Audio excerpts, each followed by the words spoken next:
Ustadz, pertanyaannya kalau Allah itu mengatur kehidupan kita detail, Allah itu betul-betul sempurna pedulinya kepada setiap makhluknya dan tidak ada yang terlewatkan, sampai Nabi Yunus di dalam perutnya ikan paus pun tidak terlewatkan dari perhatian dan cara Allah merawat Nabi Yunus di dalam 3 lapisan kegelapan. Pertanyaannya, di mana sih kita bisa menemukan Allah, Ustadz? Di mana kita bisa menemukan Allah? Maka ini sebenarnya jawaban kita harus berikan, bahwasanya kita ini bisa menemukan Allah dalam setiap kehidupan kita. Fasamma wajhullah, di mana kita mau menghadapkan wajah kita ke barat dan ke timur, di situ ada wajahnya Allah. Artinya sesungguhnya bagi orang yang beriman, dimanapun dia menghadap, dimanapun dia menginjakkan kaki, di situ pasti dia akan mendapati Allah dalam setiap kehidupannya, karena Allah membersamai manusia dan membersamai kepada setiap makhluknya. Pertanyaannya adalah, secara spesifik di mana Allah itu akan menolong kita? Di mana Allah kita dapatkan, Ustadz, ketika betul-betul kita ingin merasakan dekat dengan Allah? Maka setidaknya ada beberapa perkara yang bisa menjadikan kita betul-betul merasakan dekatnya kita dengan Allah. Setidaknya ada 5 tempat. Di situ kita bisa menjumpai Allah hadir ketika kita melakukan 5 perkara yang kita lakukan pada kehidupan ketika kita menjadi makhluk dan hambanya Allah. Pada 5 tempat itu di mana saja? Para ulama lalu kemudian menyampaikan khamsu maqam. Ada 5 tempat. Pada 5 tempat itulah engkau akan menjumpai Allah hadir dalam setiap apa yang kamu lakukan ketika kamu mengerjakan 5 perkara.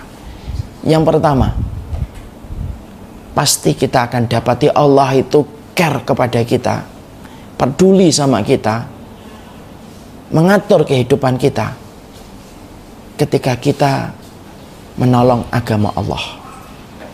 Ya, ketika kita menolong agama Allah, pada saat itulah kita akan menjumpai Allah hadir dalam kehidupan kita, dekat dan terasa ketika betul-betul kita tulus menolong agama Allah pada kehidupan kita. Saya akan sampaikan sebuah kisah nyata bagaimana Allah itu hadir pada saat dan momen ketika manusia itu betul-betul menolong Allah, maka Allah akan membantu dan Allah akan menolong hamba tersebut. Ada seorang ulama yang bernama Hatim bin Aqsam. Hatim bin Aqsam ini namanya adalah Hatim. Kenapa dinamakan Aqsam? Aqsam itu tuli. Karena ulama ini ulama yang sopan betul. Dan ulama ini berakhlak luar biasa. Ada seorang wanita pernah bertanya sama beliau, tapi beliau kentut. Lalu Hatim, karena pingin supaya perempuan itu tidak malu gara-gara dia kentut tanpa dia mampu kendalikan, maka Hatim pura-pura bertanya sama perempuan tadi, apa sih pertanyaanmu? Aku tidak bisa mendengar karena aku lemah pendengarannya. Wanita itu akhirnya tenang karena dia merasa bahwasanya ulama yang dia bertanya tidak mendengar suara kentutnya. Makanya semenjak saat itu beliau dinamakan dengan Hatim bin Aqsam, Hatim yang tuli, padahal sejatinya beliau tidak tuli. Nah, kita akan mengetahui bagaimana Hatim bin Aqsam itu betul-betul mendapati Allah memberikan pertolongan kepada keluarganya sebagaimana dia telah membantu Allah Subhanahu wa taala. Kisahnya adalah Hatim bin Aqsam sedang berencana untuk menuntut ilmu. Pada satu riwayat dia ingin melaksanakan haji. Tapi saya lebih cenderung pada riwayat bahwasanya Hatim bin Aqsam pada saat itu ingin menuntut ilmu. Dia kumpulkan anak-anaknya yang lumayan banyak, lalu dia bertanya, apakah kalian ridho kalau bapakmu ini mencari ilmu? Anak-anaknya yang banyak itu memberikan sebuah pesan dan message. Mereka tidak terlalu setuju kalau bapak mereka itu mencari ilmu karena mereka sangat membutuhkan kehadiran sang ayah untuk menjadi tulang punggung keluarga itu.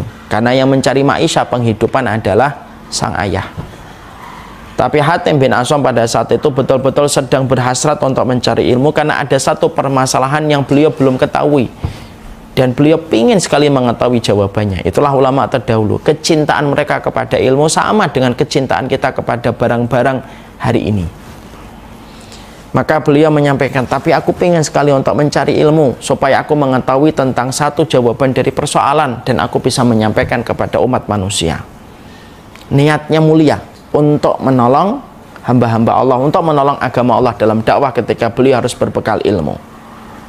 Semua anaknya tetap menyatakan bagaimana mereka tidak terlalu setuju, kecuali ada satu anak perempuan kecil yang langsung dengan tegas berkata kepada ayahnya, wahai ayahku, kalau memang engkau ingin mencari ilmu, silahkan cari ilmu wahai ayahku, biarkan kami diatur sama Allah, karena Allah tidak akan mungkin meninggalkan kami selama kami telah meridhoi engkau dalam perjalanan untuk mencari ilmu. Masya Allah. Sang ayah mendapati jawaban dari sang anak itu, langsung yakin berbekal dengan apa yang dia kumpulkan, dia langsung pergi.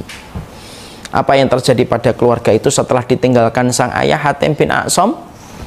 Maka pada saat itulah hari-hari yang mereka lewati sudah mulai kehabisan bumbu dan bahan di dapur. Sampai akhirnya anak-anak itu, mereka akhirnya menyalahkan sang putri kecil yang telah mengizinkan sang ayah untuk pergi meninggalkan mereka. Lalu sang kakak-kakaknya, abang-abangnya berkata, ini gara-gara kamu mempersilahkan ayah untuk menuntut ilmu, akhirnya kita tidak punya bekal apapun untuk kita masak kecuali air. Baru saja mengatakan yang semacam itu, apa yang terjadi? Tiba-tiba ada suara pintu diketuk. Ketika suara pintu itu diketuk, maka kemudian terdengar suara di balik pintu itu. Ternyata ada satu rombongan berkuda, yaitu rombongan khalifah yang ternyata. Lalu ternyata mereka kehausan karena kehabisan air. Lalu sang khalifah itu bertanya kepada pemilik rumah itu, di antara kalian ada yang memiliki air? Maka seluruh penduduk yang ada di situ kemudian berkata, seluruh yang ada keluarga itu berkata, memang kami tidak memiliki apa-apa kecuali air. Lalu kemudian mereka langsung memberikan air. Setelah kemudian sang khalifah bersama rombongannya minum air yang diberikan oleh keluarganya Hatim bin A'sam, maka setelah hilang dahaganya, maka khalifah itu bertanya, boleh aku bertanya, ini rumahnya siapa? Lalu semua yang ada di dalam rumah tersebut dari anak-anak yang ditinggalkan Hatim bin A'sam mengatakan, kami adalah keluarga Hatim bin A'sam. Sang khalifah kaget ketika disebutkan nama seorang ulama besar Hatim bin A'sam, ini ulama besar. Langsung sang khalifah yang tadi mengetuk pintu berkata, bisakah kami bertemu dengan ayah kalian? Aku pingin untuk menjabat tangannya dan pingin berjumpa dengan dirinya. Dijawab sama anak-anaknya di dalam balik pintu itu, ayah kami sedang pergi menuntut ilmu. Masya Allah. Lalu kemudian sang khalifah kagum ketika keluarga itu ditinggalkan oleh Hatim bin A'sam. Maka kemudian sang khalifah memberikan satu kantong uang dinar, dilemparkan ke depan pintu rumahnya Hatim bin A'sam. Lalu sang khalifah bukan hanya melemparkan kantong yang ada di dalamnya dinar, tapi sang khalifah lalu berkata, siapapun yang mencintai saya, tolong lakukan sebagaimana yang saya lakukan. Akhirnya maka kemudian seluruh pasukannya melemparkan kantong yang ada dinar di depan pintu rumahnya Hatim bin A'sam, sampai rumahnya Hatim bin A'sam tidak bisa untuk dibuka saking banyaknya kantong dinar yang dilemparkan di depan pintu rumah itu. Sang anak kecil yang tadi diinterogasi oleh kakak-kakaknya lalu kemudian berbalik melihat kakak-kakaknya. Sekarang lihat cara Allah ketika merawat kita dan menjaga kita.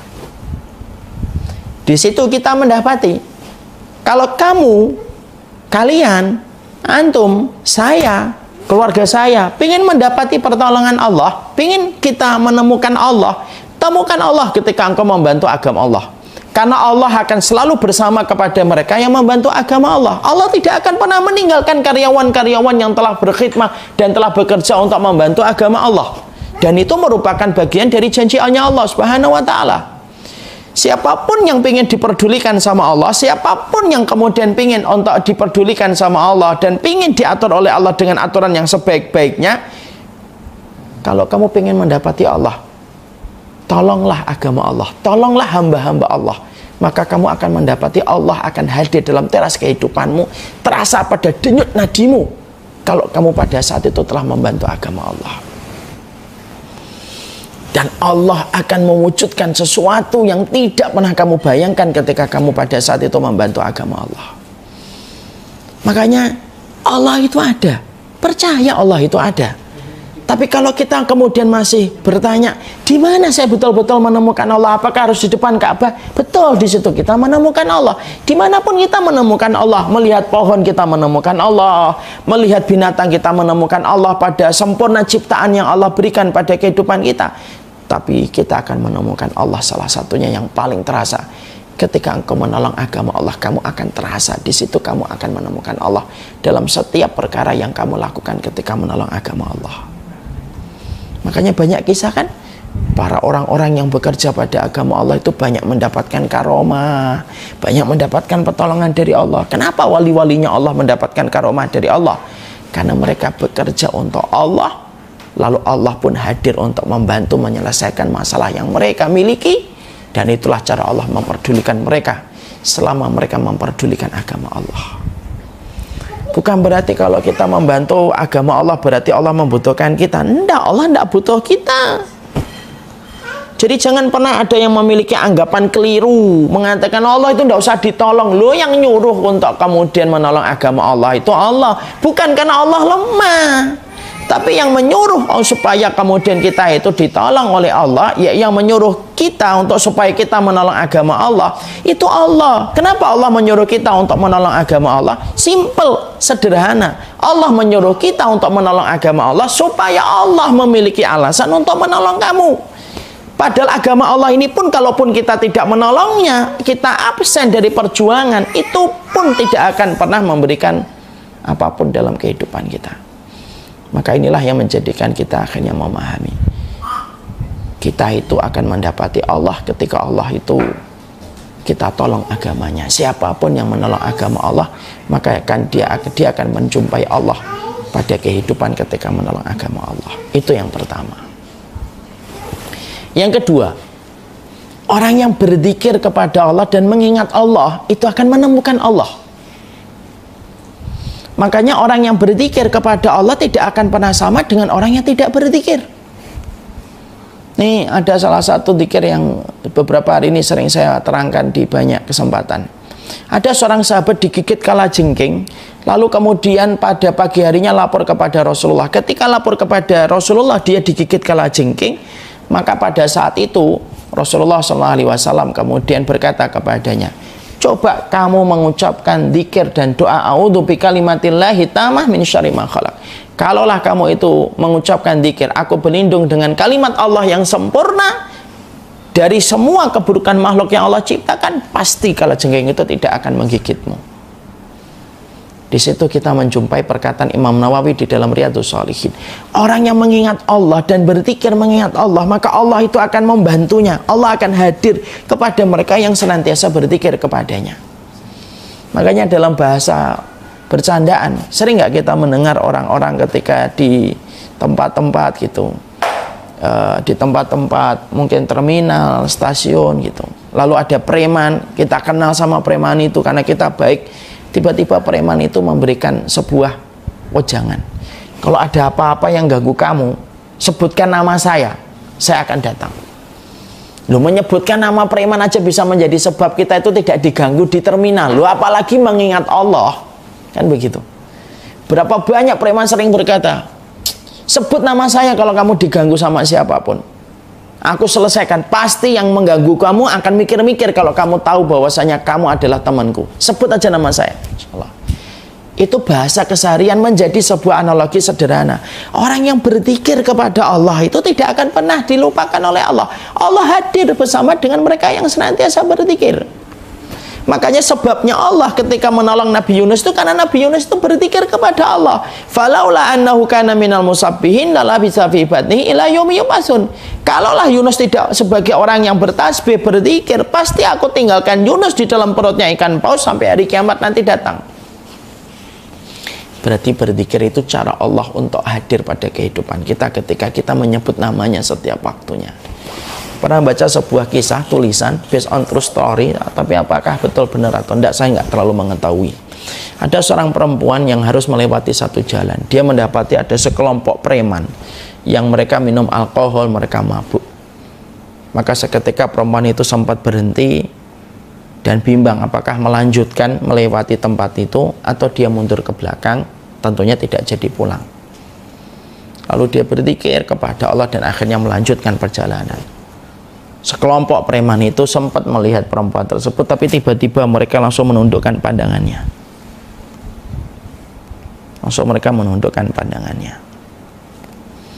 Lalu beberapa menit setelah itu ternyata ada perempuan yang juga lewat. Maka sekelompok pemuda preman yang sedang mabuk itu langsung mengganggu perempuan itu, mengambil barang-barangnya dan melakukan tindakan-tindakan yang tidak semestinya. Singkat ceritanya, sang perempuan ini akhirnya dibawa ke rumah sakit, kemudian ditangani kasusnya oleh pihak kepolisian. Maka pihak kepolisian itu mengumpulkan suspek, orang-orang yang tersangka siapa yang menjadi pelaku penganiayaan. Ketika mereka sedang mengumpulkan siapa yang menjadi pelaku penganiayaan, mereka menangkap beberapa informasi nama. Tapi mereka kebingungan untuk kemudian mendatangkan saksi siapa saja yang berkumpul di tempat itu. Lalu perempuan yang teraniaya ini berkata, ada perempuan yang lewat sebelum saya, mungkin dia mengenal satu persatu itu. Maka perempuan itu akhirnya dipanggil, dicari polisi, ketemu lewat CCTV dan akhirnya dijadikan saksi. Lalu kemudian diperlihatkan foto satu persatu orang yang dicurigai, dan satu persatu itu saksi perempuan tersebut akhirnya mengakui, iya ini dia sempat ini, dia ya yang ikut mabuk, dia sempat melihat saya juga, iya ini orang-orangnya. Tapi saya tidak tahu mereka menganiaya ataukah tidak, tapi yang jelas saya tahu mereka mabuk dan saya melewati mereka ketika di tengah malam itu. Sampai akhirnya tertangkaplah para preman-preman itu yang menganiaya perempuan yang kedua. Tapi yang menarik perhatian oleh perempuan yang pertama, perempuan kemudian bertanya, kenapa ketika saya lewat kalian tidak mengganggu saya, tapi kenapa ketika dia lewat kalian malah mengganggunya dan menganiayanya? Ada sebuah perkara yang luar biasa dikatakan oleh preman itu, kami sebenarnya berencana untuk menganiaya kamu, mencuri barang-barang kamu, tapi ketika kami akan melancarkan aksi kami melihat ada sesuatu yang besar di belakang kamu, dan itulah yang menjadikan kami menundukkan pandangan karena kami ketakutan, dan makhluk itu tidak kami jumpai ketika yang kedua lewat. Perempuan itu Masya Allah sampai tergetar dan dia berkata, tidak ada yang saya lakukan pada saat itu kecuali satu, saya berzikir kepada Allah. Orang yang berzikir kepada Allah ketika menyebut nama Allah, maka Allah yang akan hadir. Semua makhluk itu tidak ada daya dan upaya di hadapan Allah yang maha kuat ketika sudah dizikirkan oleh seorang manusia. Makanya para pemuda juara itu kalau pengen bertanya, di mana saya akan menemukan betul-betul kehadiran Allah? Dalam zikirmu. Dalam zikirmu kamu akan menemukan Allah. Makanya pemuda tadi disengat kala jengking. Ketika disengat kala jengking, maka dia dikatakan oleh Rasulullah, coba kamu berzikir, a'udzu bikalimatillahi tammah min syarri ma khalaq, maka pastinya kala jengking itu tidak akan menggigitmu. Itu yang kedua. Yang ketiga, yaitu adalah ketika engkau menjaga Allah di waktu lapang, maka pasti Allah kita jumpai di waktu sempit. Rasulullah SAW mengatakan, ihfadillahi yahfadka, ya, jagalah Allah maka Allah akan menjagamu. Ta'aruf ilallahi firraha ya'rifka fi syiddah. Kenali Allah di waktu sempitmu, di waktu lapangmu, Allah itu akan mengenali kamu di waktu sempitmu. Makanya tolong diperlihatkan poinnya. Sesungguhnya orang yang mengenali Allah di waktu lapang itu menjadi sebab Allah itu akan mengenali dia di waktu sempit. Kita akan dapati Allah itu kapan? Kalau kita mengenal Allah di waktu lapang. Orang yang mengenal Allah di waktu lapang, pasti Allah akan kenali dia di waktu sempit. Kenapa kadang-kadang kita merasa kok pas sempit gini, banyak ujian, banyak kesulitan, kok saya tidak merasakan Allah itu memperdulikan saya? Jangan begitu. Mungkin kita tidak peduli sama Allah di waktu lapang, sehingga Allah pun kemudian tidak memberikan pertolongan kepada kita ketika kita tidak menghadirkan sebab pertolongan, yaitu adalah kenalilah Allah di waktu lapang, maka Allah itu akan mengenali kamu di waktu sempit. Banyak manusia merintih kepada Allah di waktu sempit, tapi tidak pernah merintih kepada Allah di waktu lapang. Orang yang tidak pernah mampu merintih kepada Allah, mengadu kepada Allah di waktu lapangnya, maka dia tidak akan jumpai Allah. Itu akan membantu membackup masalah yang dia miliki ketika dia lupa kepada Allah di waktu lapangnya. Mengenal Allah di waktu lapang itu merupakan sebab kebaikan besar. Kita akan nyata merasakan kehadiran Allah, peduli tentang kita, mengatur semua kehidupan kita. tepat ketika kita mengenali Allah di waktu lapang, Allah yang akan hadir mengenali kita di waktu sempit. Ya, Allah akan mengenali kita di waktu sempit. Makanya kisah-kisah ulama-ulama dulu itu Masya Allah itu, karena mereka ingat Allah di waktu lapangnya, Allah yang menolong mereka di waktu sempitnya. Dan itu merupakan garansi sempurna yang Allah berikan. Inilah yang ketiga, ketika engkau menjaga Allah, engkau akan mendapati Allah di waktu sempit dan masalah yang sedang bertubi-tubi mendera hatimu dan masalahmu. Kemudian yang keempat, kapan kita akan mendapati Allah peduli sama kita, memperdulikan kita, memberikan kebaikan untuk kehidupan kita, yaitu adalah ketika kita berprasangka yang baik kepada Allah. Makanya orang yang berprasangka baik kepada Allah, Rasulullah SAW mengabarkan, Allahu inda dhonni abdihi, Allah itu berserta dengan prasangka hambanya. Makanya itulah yang menjadikan kita ketika mendapati Allah bersama dengan prasangka hambanya, maka itulah yang menjadikan Allah akan hadir bersama dengan kita kalau kita berprasangka yang baik. Dan kemudian yang terakhir, yang kelima, di mana kita akan menemukan Allah, di mana Allah itu akan peduli sama kita, di mana Allah itu akan mengatur kita, merawat kita dengan sempurna, yaitu adalah di dalam takwamu kepadanya. Orang yang bertakwa kepada Allah, maka Allah yang akan hadir menyelesaikan semua masalah pada kehidupan. Makanya kalau ada orang dapat masalah, naikkan standar takwamu, maka Allah yang akan menyelesaikan seluruh urusan pada hidupmu. Karena apa? Karena Allah sudah memberikan garansi, wa may yattaqillaha yaj'al lahu makhraja. Karena barang siapa yang dia bertakwa kepada Allah, maka Allah akan memberikan jalan keluar yang tidak pernah dia sangka-sangka. Makanya kalau kita punya masalah, naikkan standar iman kita. Siapapun yang menaikkan standar imannya, maka Allah yang akan memberikan solusi yang tidak pernah dia sangka-sangka pada hidupnya.